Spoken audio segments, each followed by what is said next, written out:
This summer was a great time to be a Marquette basketball alum. Lazar Hayward was drafted in the first round of the NBA draft. Wesley Matthews signed a big free agent deal with the Portland Trail Blazers. Steve Novak even resurrected his career and is continuing on with the Dallas Mavericks. But no one had the summer quite like one man from Marquette. Dwyane Wade managed to entice LeBron James and Chris Bosh to join him in Miami to cap the most well-documented offseason in NBA history and to jumpstart a new era of basketball in Miami. This is a brand new season, and this guy is Dwyane Wade. And this is Marquette Basketball Weekly.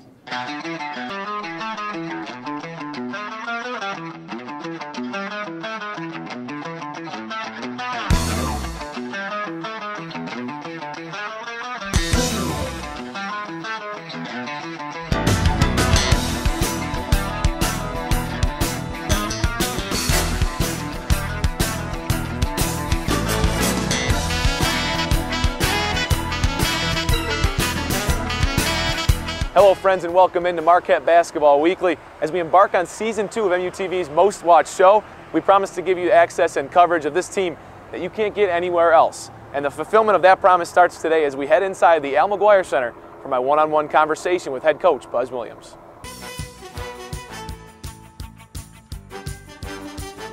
All right, so we look at the schedule that you've got here, Coach, coming up. I know you like to look ahead, but some of the names you're going to be coaching against: Mike Krzyzewski, Bo Ryan, Rick Pitino, Jim Calhoun, Jay Wright, John Thompson III. You have more wins in your first 3 years as head coach than all of them. I know you don't like to look ahead and say I could be a legendary coach, but to be mentioned in an elite group like that and to know that you started off more successfully than them, what does that mean to you? I don't know. You're right. I'm not trying to dodge the question. I just do a really poor job of maybe self-scouting myself. I have great respect for all of those guys that you mentioned. I think all of those guys, before my career is even over, will be in the Hall of Fame. I do think that we've had good success thus far in our first 2 years, but I want to be better. I want to do more. I want to be a better person. I want to be a better example to our kids. And I think all of that stuff combined translates into wins. And I think our world goes so fast, Brad, that we get caught up in we've got to do this and we've got to do that. But in the end, I think what I have to be accountable for is who these guys become when they're my age, and who they are as husbands, and who they are as fathers, who they are as workers. I understand that I'll be judged relative to how many games we win or lose, but I also understand I'll be judged at a later date on who I was as a person, and so I'm more consumed with that. Well, when the national spotlight was shined on this program last year, it was because you guys weren't expected to do much, projected to finish in the bottom end of the Big East, and then all of a sudden you're beating teams you shouldn't be beating. Yep. And if you weren't personally in the national spotlight and the headlines, that Louisville dance happened. Off the mark, and a putback DJO, emphatic slam dunk! You had to be aware of the things people were saying, the excitement that was surrounded by that. When that first happened and the celebration ensued past that, what was your reaction to all that? It was a lot of emotion that had been pent up that came out in that way. And as you could tell, I'm not a very good dancer, but I was really excited for our kids. It was not to be disrespectful to Louisville or their coaches or their institution. It just turned out the way that it did. And I think when you look at our program, not just me, but when you look at our coaches and when you look at our players, a lot of those guys' paths to here have not always necessarily been on the golden road. And none of us are hermits. We know what's going on. We know what's being said. I think, though, that we kind of operate relative to our culture in a different manner as far as how important what's going on around us is being said or what's happening. It was a lot of fun. It was a lot of stress, but that's when you grow. That's when your character is revealed. And I think all of our guys, not just the starters, everybody in our program grew. And I think we'll be okay this year. We'll be picked at the bottom again. Everybody will say we got a bunch of new guys, and you know, how good can Jimmy Butler be? He came here and nobody knew who he was. And same thing with DJO, and same thing with Joe. And is it kind of our mantra? Is it kind of our edge? Maybe. But that's just how we operate. Two players like that completely fit that bill, completely fit that description that I know you're close with. Wesley Matthews, Lazar Hayward have done so much for this program. They get drafted, have great summers. Yep. Wesley signs a big deal. Lazar gets drafted in a spot not a lot of people thought he'd get drafted at. I know that means a lot for the program. You're so close with them on a personal level. What does that do for you to see them succeed? It's awesome. I still talk to those guys, Brad, and I still love those guys just like they're here. I don't love them anymore or promote them anymore because they're in the NBA, because they're making money. I don't talk to them any different. My expectation level of who they are hasn't changed a bit. I'm glad that they're able to live their dream out. Very few people in life, regardless of profession, have an opportunity to do that. But those guys are doing great, and I think that they're going to continue to do better. And I think, I don't mean this in a selfish way, I think it's because of how we work every day. I think it's because of our culture. I think it's because we're not consistently trying to defend, well, they said we weren't going to be any good and they said we couldn't beat this team. It's just we're working to get better. And I think at the very end, not in the beginning, maybe not even in the middle, but I think in the very end, I think God blesses that. And it doesn't necessarily have to mean monetarily he blesses that, but I think he definitely grows all of us through that. And I think in the end, that's what it's about. Stay tuned for more of my sit-down interview with Buzz Williams to hear who he says is filling the leadership role that Lazar Hayward has voided and what he makes of Vander Blue after the first practices here at Marquette. But for now, let's send it over to Todd Warner with a report from Al's Run. Midnight Madness is only days away, but the Golden Eagles took some time off their rigorous practice schedule to give back to the Marquette community here at the 33rd annual Al's Run. We love being around the type of environment with the kids. Everybody love playing with the kids. Buzz is he's top max when it comes to kids, and he love them too. It's just like basically something that we all love doing. They look up to us as, we're their heroes, but they don't know that, they're way tougher than we are. They fight a lot more stuff, and, in some ways we really look up to them. For the newcomers on Marquette's roster, the experience on a day for such a great cause was an eye-opener. Being a freshman, I never experienced something like this, just learning from the kids. I heard about some of the kids that's out here, and they think we're actually like the heroes out here, but we're looking at them as the heroes. I love to see the smile on their face, man. We make their day, and I like doing stuff like this. Got to give back. They give a lot to us, so we want to give a lot to them, and it's all about the kids. Without the kids, we don't know what we'd do out here. And it's fun to get out, to show our face, to just make your kids' day. Buzz Williams talked to the crowd at Al's Run as they received over $1 million in donations, and the players took notice for this great charitable cause. I experienced it last year, and it's a great experience just to come out and see the kids that look up to you, and you work hard, but these kids, they go through like hard things every day, and it just makes you not take things for granted. Very humbling, just to look at kids and to have the things that we have. It really helps us take a sit back and look at what we have, and then just cherish every moment that you have. Al's Run has raised more than $11 million, and with the help of the Marquette community, its involvement has made it possible to provide medical care for more than 325,000 patients every year. Reporting from Marquette's campus, Todd Warner, MUTV Sports. More with Coach Buzz Williams. Here's Brad Galli.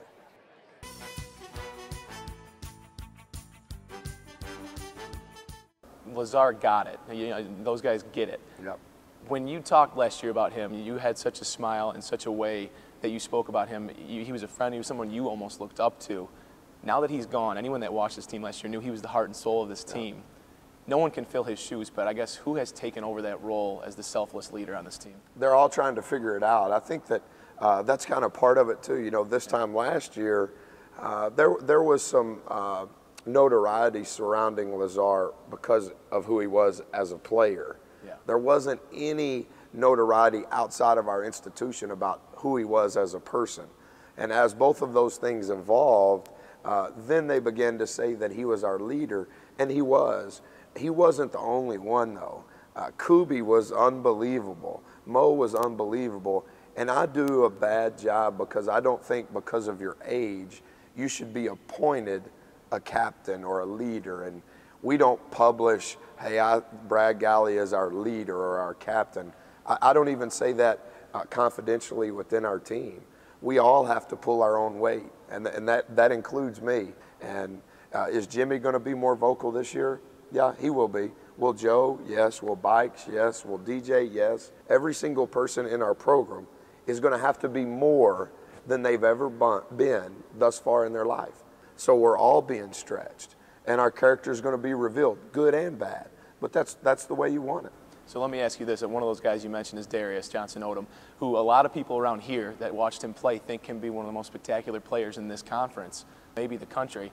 Fran Fraschilla said last year, Darius doesn't even know how good he can be. So now that he has to fill this role and be part of the team and carry his own weight, does he know how good he can be? Has he shown that? I don't know if he knows how good he can be, but I think he's definitely more cognizant of who he is and what he is and what's right and what's wrong, off the floor, on the floor. He was raised by great parents. They're really good people. He had never been coached the way that I coached him last year. It was a shock to DJ because he got hurt this time last year. He was in a boot.